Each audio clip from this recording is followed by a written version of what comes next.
Escuchemos el entorno natural como si de una poderosa banda sonora se tratara, rica en instrumentos, colores, ritmos, armonías y disonancias.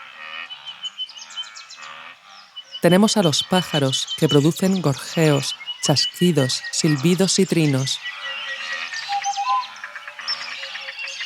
El canto de los insectos produce una gran variedad sonora. Los hay, además, que emiten sonidos cuyo desarrollo en el tiempo es breve. Los hay cuyo sonido parece no morir jamás. Hay animales cuyo canto es espasmódico, violento e irritante. Otros producen sonidos melódicos. Este barrito de elefante es como el grito de un humano en pena. Tenemos también el canto de las ranas, 6.000 tipos de cantos para 6.000 especies de ranas. Los peces eructan, las plantas emiten ondas sonoras e incluso las bacterias conversan, aunque lo hacen en un rango de frecuencia imperceptible para nosotros. En el fondo marino, el sonido también es numeroso y variado, y al rugir de los mamíferos en la superficie terrestre hay que sumar elementos climáticos, como la lluvia, el viento o el trueno.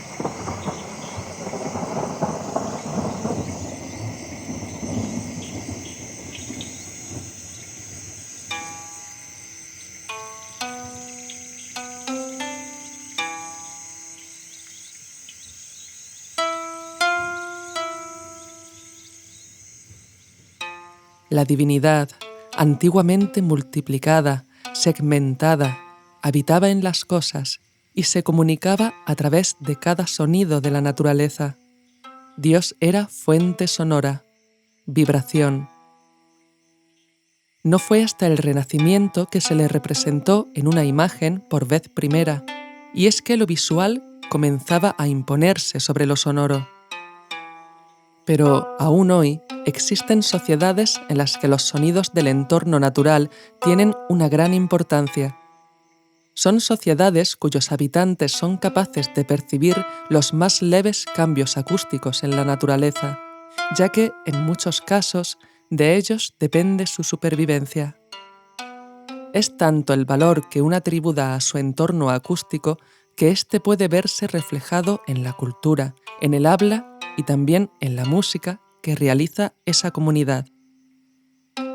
Hablamos de sociedades en las que lo simbólico, lo sagrado y lo espiritual tienen todavía un gran valor, y sus instrumentos son tratados como pequeñas catedrales de sonido por las que confluye, en cada tañido, a través de la vibración, todo un mundo de sentido. Decía el filósofo René Descartes que hay lugares en los que es posible que un tambor hecho de piel de oveja enmudezca si escucha de cerca a un tambor hecho con piel de lobo.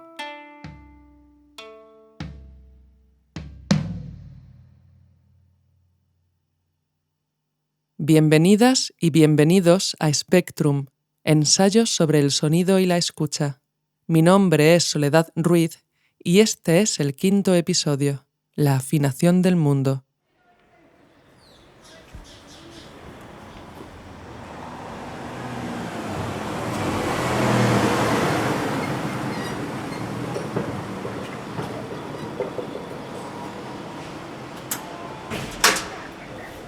Hola Sale, ¿qué tal? ¿Cómo estás?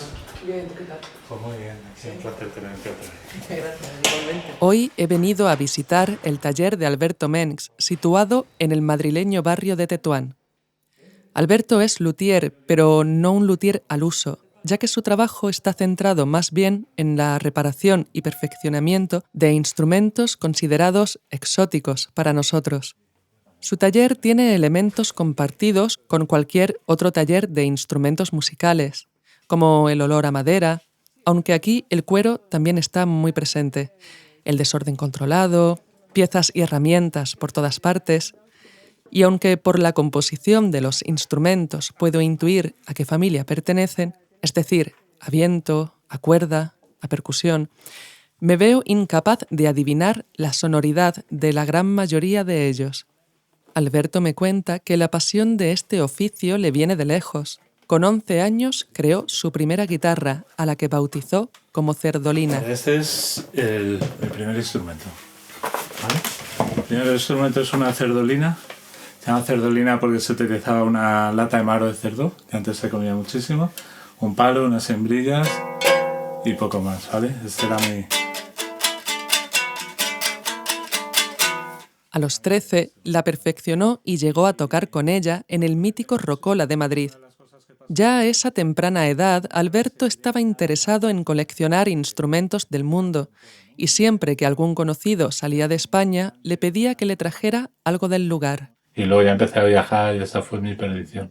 Le pregunto de dónde son los que veo colgados en las paredes, algunos de exposición y otros en venta. Empezamos por aquí, tenemos Turquía, tenemos México, tenemos Vietnam, tenemos Amazonia, tenemos Burkina Faso, Camerún, Túnez, Marruecos, Kenia, China, Lituania, India. Y su trabajo no solo se centra en la reparación de instrumentos para clientes, sino que parte de su tiempo lo ocupa también en el perfeccionamiento de aquellos que adquieren sus viajes para luego venderlos. Y, por ejemplo, una de las adaptaciones que he hecho pues, es con una calabaza, un udu, que es un instrumento que lo que en realidad lleva es una cavidad en la cual se ha hecho un agujero. Los udus provienen del osivo de Nigeria, suelen estar hechos de barro. Entonces, ¿la idea cuál fue? La idea fue hacer el mismo instrumento en otro material. Entonces le das otra sonoridad, no es el mismo instrumento porque suena diferente, pero prácticamente es la misma técnica, ¿no?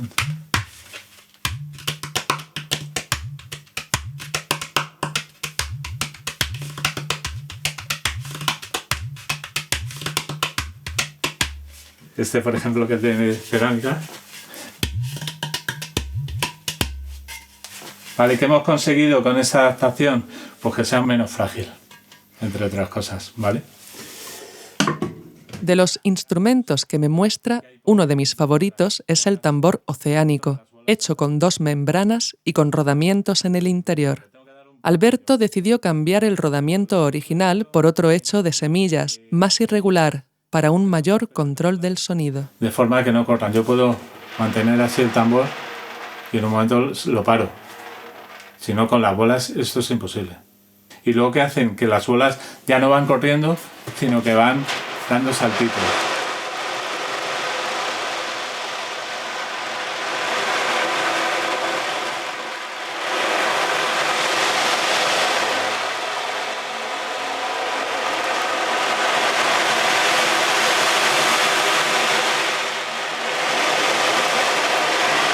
El sonido es mucho más real, ¿no? Es como estar en el mar, ¿no? Total, ¿verdad? ¿Verdad? Es muy común la búsqueda de la imitación de la naturaleza en muchos de los instrumentos sobre los que Alberto trabaja. Están los que imitan también el sonido de la lluvia, como este palo de lluvia original del desierto de Atacama, hecho con un cactus al cual se le han metido las espinas hacia adentro y al que se le han introducido semillas. Tenemos también instrumentos que imitan el sonido de animales, como este del jaguar, perteneciente a los aztecas. El águila. E incluso los hay que imitan el lenguaje humano. Es muy característico el tema de que los instrumentos están emparentados con la voz humana, ¿no? Los árabes dicen que el laúd es el instrumento más parecido a la voz humana, pero la verdad que un instrumento que realmente hable y que diga palabras hay pocos. Uno de los más llamativos es el tama, un tambor parlante hecho en Senegal con forma de reloj de arena que se coloca bajo la axila y cuya membrana se tensa y destensa en función de la fuerza que ejerzamos sobre las cuerdas que lo envuelve. Esto produce una modulación en el sonido que lo asemeja al habla de la zona. Entonces, una persona que realmente sepa tocar bien este instrumento, pues puede comunicar palabras, frases enteras.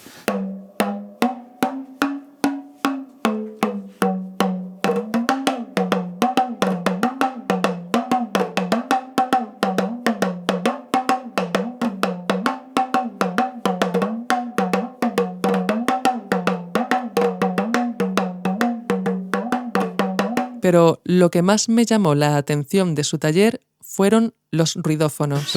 Es una cosa muy típica de África, ¿no? Los ruidófonos. Un ruidófono es un elemento que se incorpora a un instrumento para producir una distorsión en el sonido original. Y es que el concepto africano de la música tiene bastante que ver con la relación que muchos de los habitantes del continente tienen con el medio. Los ruidófonos, por ejemplo, los podemos encontrar en los balafones, que son los xilófonos estos grandes que llevan debajo calabazas, y en estas calabazas lo que se hace es que se les perfora un agujerito que originalmente viene tapado con una tela araña. Hay arañas que hacen una tela muy tupida y entonces lo que hacen es que lo pegan alrededor del agujerito y dentro de la calabaza hay semillas también de la propia calabaza. De forma que cuando tú golpeas la lámina, vibran las semillas sobre la calabaza y además hace un efecto de zumbido. Cuando empiezas a tocar así, es cuando empiezas a sentir África.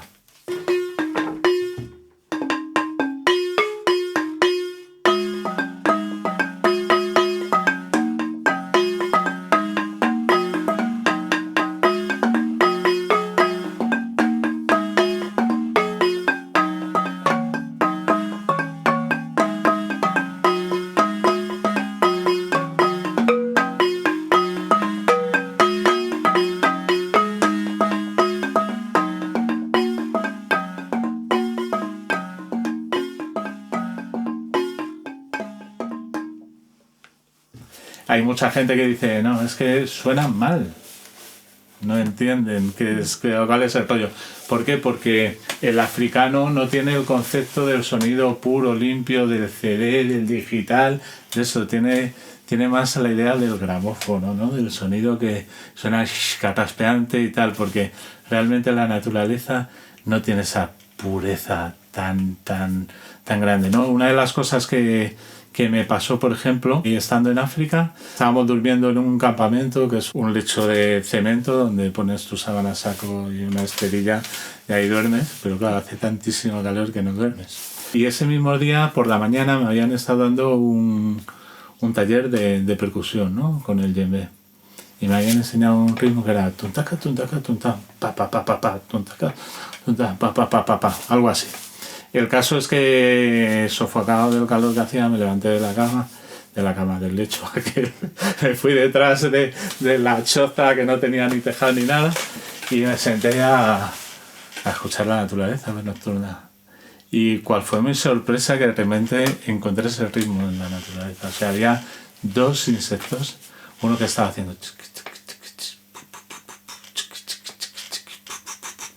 Ya me di cuenta de todo. Yo tengo muchos instrumentos de África y la gente me dice, ¿cómo se afina esto? Digo, mira, si yo le pregunto a un africano cómo se afina esto, me dice que lo afina como le suena bien.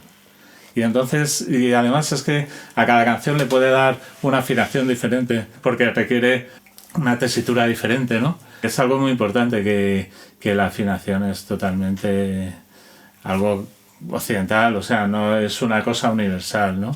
Otro hecho que me llama la atención de los instrumentos que me muestra, sobre todo de los de cuerda, es su aparente fragilidad. Me cuesta imaginar cómo un músico puede sacar algo coherente de ellos. Los mástiles están torcidos, los arcos parecen a punto de quebrarse. Solo los imagino reproduciendo sonidos agudos y chillones. Pero como dice Alberto... La música no está en el instrumento, está en el hombre. En Sanga, donde los dogones, en Mali... Claro, la gente allí se entera de que yo voy buscando instrumentos y de repente de la nada aparece un niño con el instrumento. Claro, yo vi el instrumento es aquel que tengo allí. Ese de ahí. Me señala una especie de violín pequeño. Fíjate el palo que tiene y tal, no sé qué. Digo, pero esto no es un instrumento profesional. Esto es un instrumento, claro, tu idea de lo profesional, es como tu idea de lo temperado. Es decir, de lo que está afinado desde una visión occidental. Dices, mira, vamos a hacer una cosa. Si tú me demuestras que es un instrumento profesional, que se puede hacer música de verdad con él, yo te lo compro. Y te dice, vale, venga. ¿De acuerdo? Se van, se meten en el poblado y viene su hermano. Ven, venga, va. Coge su hermano y empieza a tocar y dice, venga, el trato es el trato, te lo compro. suena que te cagas.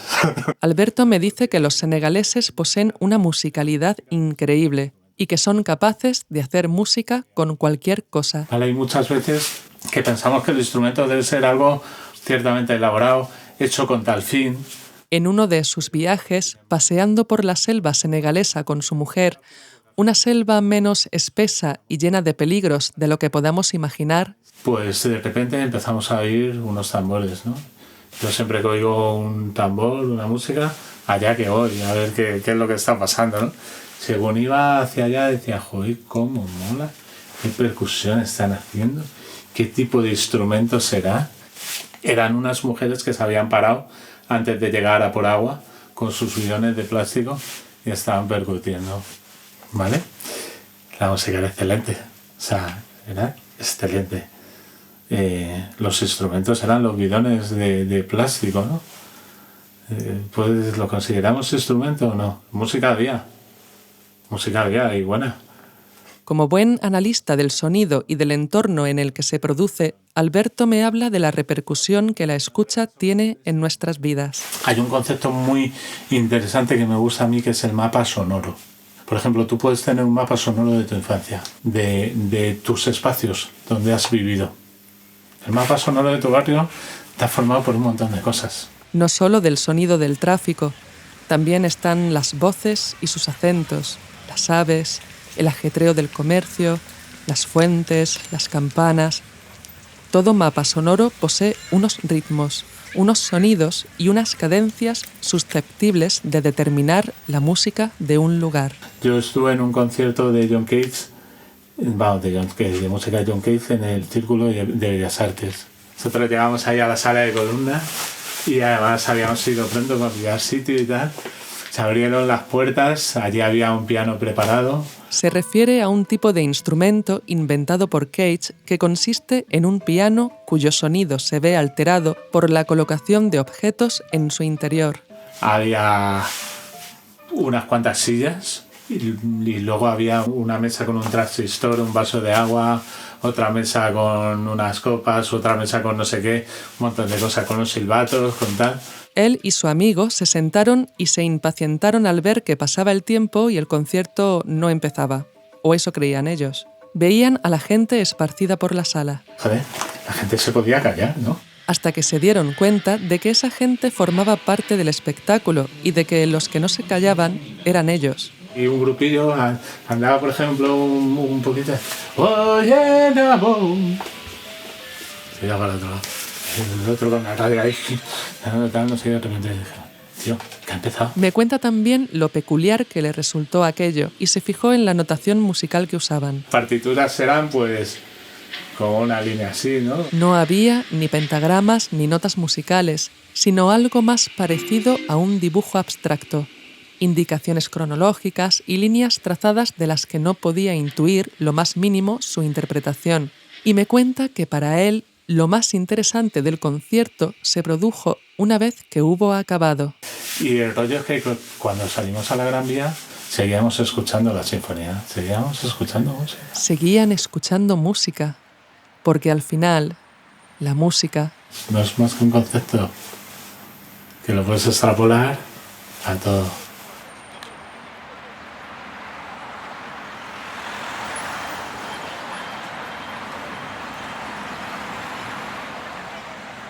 ¿Qué sabemos nosotros de los sonidos de nuestro entorno? ¿Qué clase de atención les prestamos? Estamos en la Gran Vía de Madrid y vamos a hacer un breve análisis de ellos. Y para entender mejor a los siguientes entrevistados, vamos a dividir los sonidos de este paisaje en dos tipos. Aquellos que tienen una altura concreta y que podemos asociar con una nota musical, y aquellos que son científicamente considerados ruido, porque poseen una estructura armónica compleja.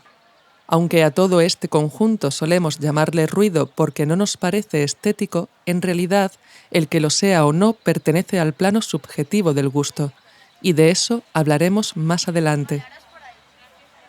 Volviendo al plano objetivo, el sonido de este motor posee altura concreta, y se trata de la nota fa sostenido. Sin embargo, de este semáforo es difícil sacar nada concreto. Igual ocurre con el canto de estos pájaros. Este claxon, en cambio, está afinado en si. De esta voz podemos escuchar la secuencia que va de re bemol a si bemol y la bemol, y aquí subyace una especie de nota pedal en re. Esta información, que yo solo he podido recabar usando un teclado, es captada de manera inmediata por personas, normalmente músicos, que tienen una cualidad denominada oído absoluto. Hola, soy Alonso Cano, soy pianista, cantante y tengo oído absoluto. Hola, soy Pilar Cuadrado y tengo oído absoluto. Mi nombre es Denis Orellana, soy contratenor y tengo oído absoluto. Esta cualidad suele descubrirse en la infancia, cuando se inician los estudios musicales. Es una cosa súper rara, yo no sé cómo funciona y sobre todo en ese momento me acuerdo que no entendía por qué mis compañeros no lo entendían, o sea, realmente decía, pero ¿por qué no lo...? O sea, si yo lo veo tan claro, si yo lo oigo, ¿por qué ellos no lo oyen, sabes? Tener oído absoluto supone saber de forma instantánea el nombre del sonido que se escucha, y a la inversa. Decían re, pues en mi cabeza sonaba re, no sonaba sonido indeterminado, sonaba re. Y esto que puede parecer divertido en un primer momento, en realidad, cuando vives rodeado de música, puede ser agobiante. Como si te estuvieran hablando. Y es como que no quiero que me hables. Como un pesado que tú estás a tu rollo y te está hablando, pues es lo mismo. No sé, es rarísimo. Yo voy a un concierto y estoy escuchando todo. Y es enfermizo. Ahora, este nivel de la vida es un poco enfermizo. Imaginemos escuchar una canción de la siguiente manera. Mi, re, mi, si, re, do, la, mi, la, do, mi, la, si, mi, sol, si, do, mi, la, mi. Pues bien, como hemos mencionado anteriormente, la calle está llena de sonidos con una altura concreta. Y no solo la calle, el interior de las casas, de los comercios. Estamos rodeados de aparatos que emiten sonidos determinados. Y alguien con oído absoluto, siendo como es habitual músico, no puede parar de racionalizar musicalmente todo lo que escucha. Le pregunto a Denis por el sonido de Madrid. Tal vez no con tonalidades específicas, pero con modos. Yo siento que el modo mayor es más prevalente en nuestro mundo sonoro porque, bueno, muchas veces los pitos o el claxon de algunos coches están armonizados en un acorde mayor. Pero aquí también el contraste está, por ejemplo, en lo que yo sí me he fijado en las campanas de las iglesias, que siempre tienen acordes menores. Creo que la mayoría de veces el mundo está entonado, está afinado o tiene una distribución de acorde mayor. Eso es lo que percibo. Lo que observo es cuando se crean armonías curiosas. Por ejemplo, en esta calle San Bernardo, que hay un montón de coches, muchas veces se hace un acorde de mi mayor, porque hay bocinas que están afinadas en sol sostenido y otras en mi, y de repente suena un si en alguna parte y me hace gracia porque es como, sí que suena el acorde de mi mayor. Yo escucho mi lo que más. El típico que pita el coche de mi, ahí. Y el sol sostenido también lo escucho. Como Denis es hondureño, quise saber si eran muy diferentes las notas que predominan en su ciudad de origen respecto a esta. ¿Y una nota que sobresalga, por ejemplo, en Madrid, que tú hayas notado diferencia en Honduras? Aquí he escuchado mucho mi bemol. Por ejemplo, cuando se arrastran sillas o cuando se abre una puerta, siempre se escucha un mi bemol súper chido, como mi. Y un poquito, o sea, una octava más arriba. Siempre es ese mi bemol, creo que es mi bemol 5, la quinta octava, que siempre escucho. Aquí en la cafetería del conservatorio, de la escuela, siempre escucho cuando muevo una silla en mi bemol. O no sé, son sonidos que salen de la nada, jamás, ni siquiera estoy pensando en música, pero lo reconozco, es mi bemol. Entonces cuando incluso le agrego como un color como amarillento, algo así. Entonces siempre que pienso en España, no sé, le agrego como ese colorcito, o mi bemol o amarillo. Esto que acaba de decir Denis sobre el color amarillo asociado al mi bemol es muy interesante, ya que es bastante común que personas con oído absoluto tengan algún tipo de sinestesia, es decir, que realicen asociaciones inmediatas entre sonidos y, en este caso, colores. Me ha pasado un par de veces en música en vivo y con música orquestal, de empezar a ver la música. Eso es lo único que me ha pasado. Cada vez más con las voces, oigo las voces de un color. Me pasa bastante con las voces de las personas. No sé, me pasó con un amigo que era tenor, que siempre que lo escuchaba era un tenor ligero. siempre que lo escuchaba pensaba en el color anaranjado y no sé por qué, creo que también es por la sensación, no sé, el anaranjado a mí me transmite como energía o no sé, como felicidad o un poco de euforia también, entonces claro, su voz sonaba a eso. Me pasó en el Auditorio Nacional escuchando una ópera en versión concierto que de repente empecé a ver la música de color naranja y morado y empecé a ver cómo se entrelazaban y fue un momento tipo setas total y además tuve como fue una experiencia muy religiosa porque yo me levanté de la silla súper nerviosa, mi compañera me cogió la mano en plan, ¿qué te pasa? ¿Estás bien? Yo no entendía nada y estaba viendo la música y fue muy religioso, no sé si eso... Y ahora pues eso, con las voces me pasa cada vez más que oigo las voces de colores.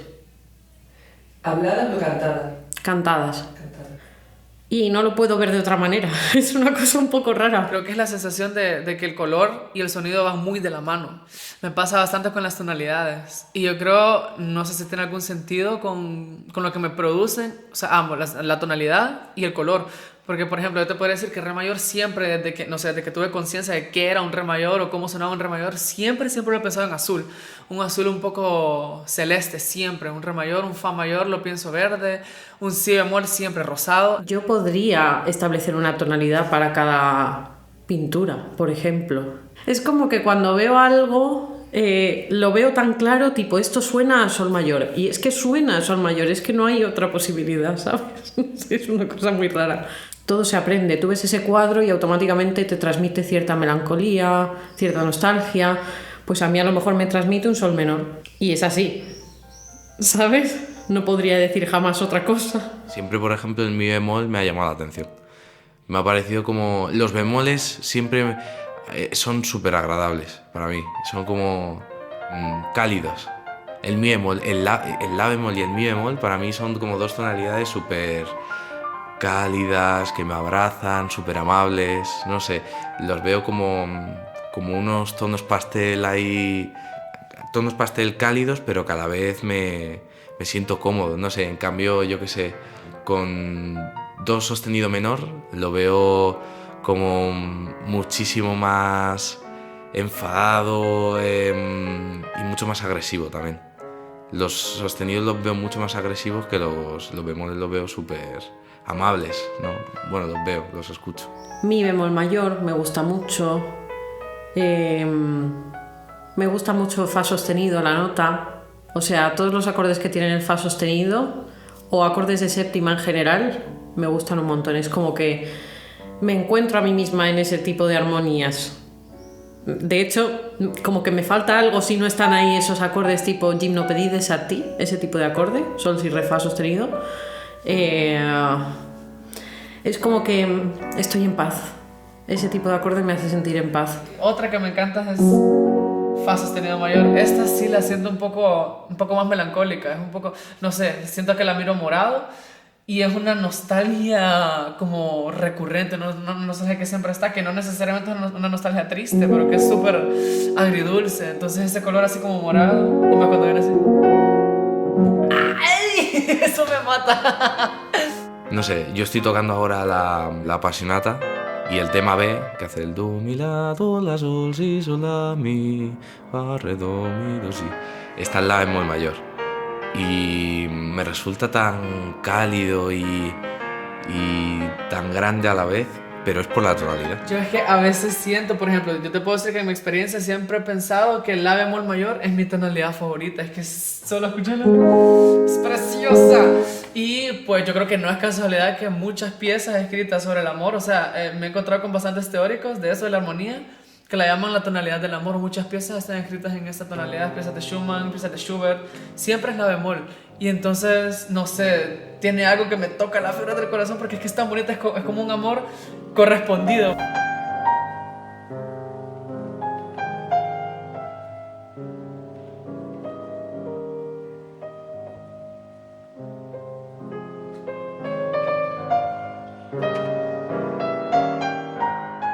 Antes hablábamos de lo que es o no es ruido desde una visión objetiva.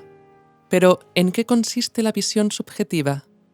Puede que mi voz sobre esta pieza de Clara Schumann te esté resultando molesta y ruidosa, porque estoy interfiriendo en tu disfrute, y puede que esta misma obra, tan apetecible en este momento, te parezca inoportuna y ruidosa si tu vecina la pone a las 4 de la madrugada interrumpiendo tu sueño.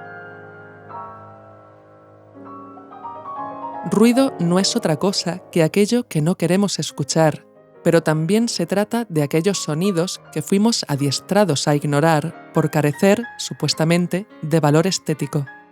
Una vez que en el siglo XX se entiende que la música ya no está compuesta solamente de notas musicales, una vez que comienza a definirse la música como sonido organizado, que algo sea considerado música o ruido depende básicamente de nuestra intención de escucha, de nuestro gusto y nuestra subjetividad.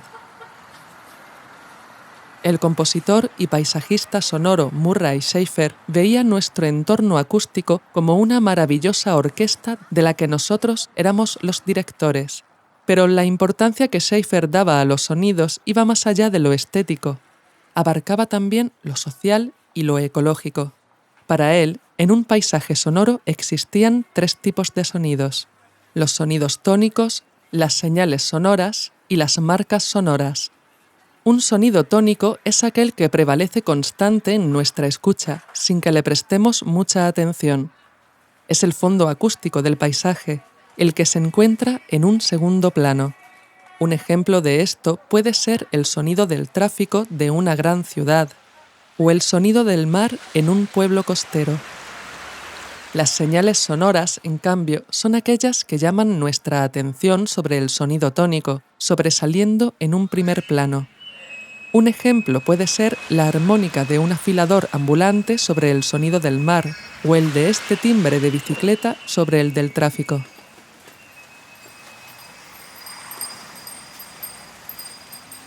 Por último, una marca sonora es un sonido identitario que define y determina a una comunidad. Es como un estar en casa del sonido. Cualquier sonido de los antes mencionados puede convertirse en marca sonora. Pensemos, por ejemplo, en el sonido tónico de las fuentes de agua en ciudades como Sevilla o Granada, que tantos cantos populares han inspirado. Un sonido tónico convertido en marca sonora puede venir también determinado por la geografía y estar compuesto, por ejemplo, del bramido de un determinado mamífero o el canto de un insecto. Su desaparición supone un impacto traumático en el entorno y puede afectar profundamente a la comunidad que acogía a ese sonido.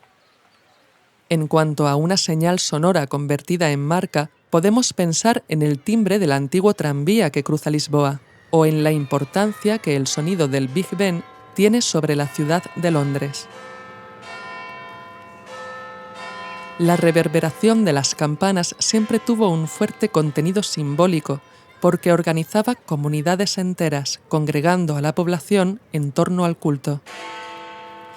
Las campanas llamaban al trabajo, ordenaban el tiempo, estructuraban la producción y recordaban la presencia constante de lo religioso y lo moral.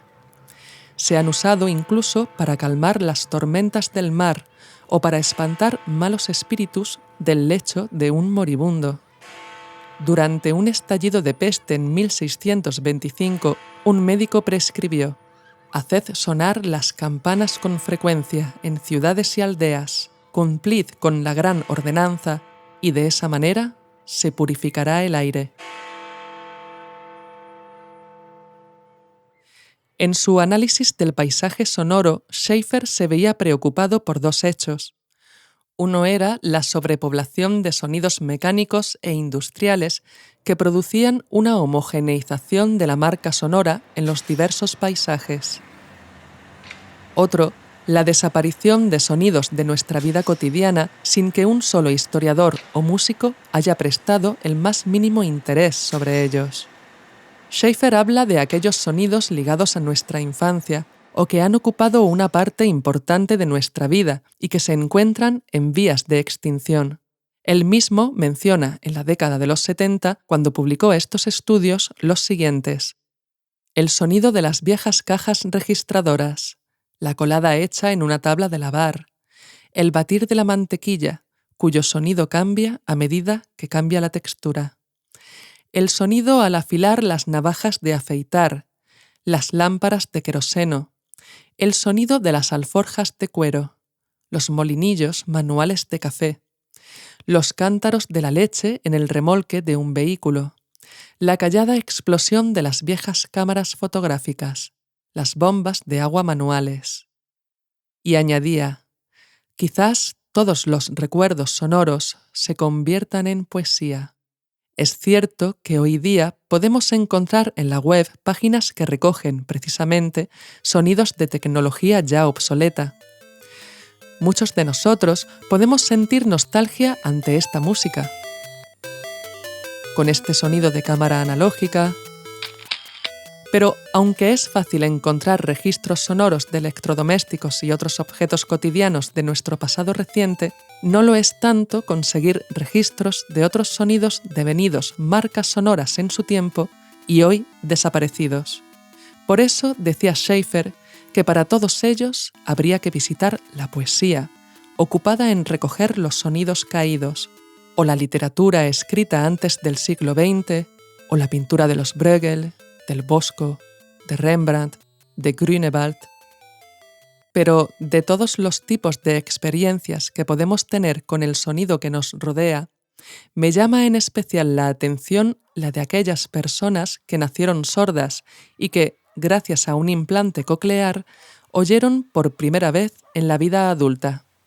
Como son las expectativas sonoras que una persona sorda construye a lo largo de su vida, cómo imaginan el sonido de un paisaje natural o uno urbano, o la música, o la voz de sus seres queridos. Confieso que me fue muy difícil encontrar a implantados cocleares que quisieran hablar conmigo. Solo uno, también llamado Alberto, accedió a responder a mis preguntas. Con esos datos y algunos otros que encontré en la web, pude reunir estas respuestas. Un implantado, durante las primeras semanas con el implante, pensó que las estrellas sonaban, hasta que descubrió que lo que oía era el canto de los grillos. Otra creía que gritábamos al bostezar. Algunos exsordos se quejaban del ruidoso canto de los pájaros y de las voces de los niños. Esperaban que fuesen hermosas, pero todo lo contrario. Otro estaba decepcionado porque las nubes no sonasen al chocar. Otra lo estaba porque no sonase el sol. La mayoría se sorprende de que podamos soportar los ruidos urbanos. No aguantan los pasos acelerados, las voces altas, el ritmo de los cubiertos en los restaurantes. Todo es demasiado rápido. Alguien se sorprendió por el sonido de la lluvia y al día siguiente preguntó por qué la panceta llovía. Este último comentario hace alusión a un tipo de trampantoído muy utilizado precisamente en el cine, conocido como Foley. Un Foley es, básicamente, un efecto de sonido cuya causa que lo produce no es la causa natural que asociamos a ese sonido. Es decir, esto que puede parecer una fractura de hueso no es más que el gesto de partir un apio por la mitad. Y aquí, lo que parece un caballo al trote está en realidad producido por la percusión de dos cocos. Soy Arturo, rey de los bretones. Volviendo a la idea de los paisajes sonoros y a lo que sabemos o esperamos de ellos, tenemos que añadir a todos los sonidos que forman parte de nuestra vida cotidiana la existencia de un tipo de sonido que pervive fuera de nuestro espectro audible. Me refiero al sonido de las ondas electromagnéticas. Es el sonido que emiten nuestros enchufes, lámparas, ordenadores, teléfonos móviles y cualquier tipo de luz o aparato eléctrico que tengamos cerca. Recientemente tuve la posibilidad de registrar estos sonidos con la ayuda de un captador llamado Soma Ether, que coloca esas frecuencias dentro del espectro audible humano, es decir, entre los 20 y los 20.000 hercios. Si ya nos puede parecer elevado el ruido de una gran ciudad, escuchar a través de este aparato nos descubre un panorama aún más extremo. En mi paseo por Madrid registré el sonido de los escaparates en la calle. el de las ondas que producen los estudios de radio que hay en la Gran Vía.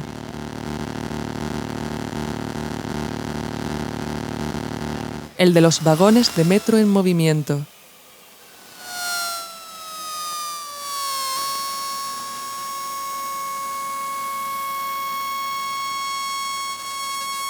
También intercepté señales telefónicas.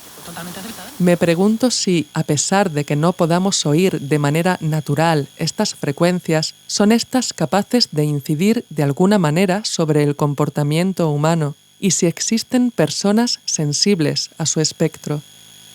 No hace mucho leí el escrito de un médico, el Dr. Dickinson, que señalaba al sonido vibrante del viento como responsable de la elevada tasa de suicidios en un pequeño pueblo al sur de los Estados Unidos. Una mujer, superviviente de su intento, dijo que la atormentaba un ruido grave y vibrante que solo ella parecía escuchar. Luego se descubrió que había más gente que percibía ese sonido, y un estudio realizado halló un pico de ruido persistente que rondaba las frecuencias de 30 y 40 hercios. Ese ruido era percibido por los pacientes sobre todo en la noche, junto a la brisa fría de la temporada de invierno.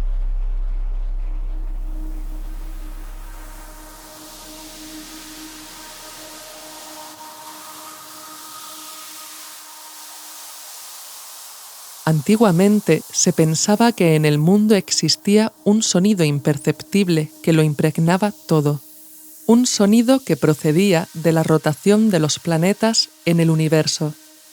Los seres humanos no podíamos alcanzar a escuchar ese sonido, solo podíamos imaginarlo, teorizarlo, y quisimos imaginar ese sonido como un sonido equilibrado, bello y perfecto, un sonido apolíneo. Pitágoras, inspirado en el mito de Orfeo, el semidios capaz de transformar el mundo con su canto, racionalizó ese deseo de perfección y toda la música se convirtió en un arte especulativo, plenamente racional, alejado de la experiencia sensible.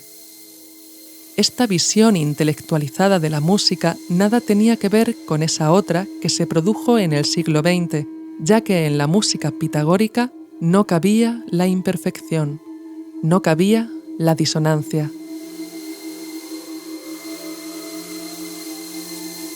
En el próximo episodio, titulado Universo, veremos la importancia que las teorías de Pitágoras tuvieron en la ciencia y en la música hasta bien entrado el siglo XVI, y daremos cierre a este trabajo recuperando el tema de la voz y su poder de transformación a través de la figura de Orfeo.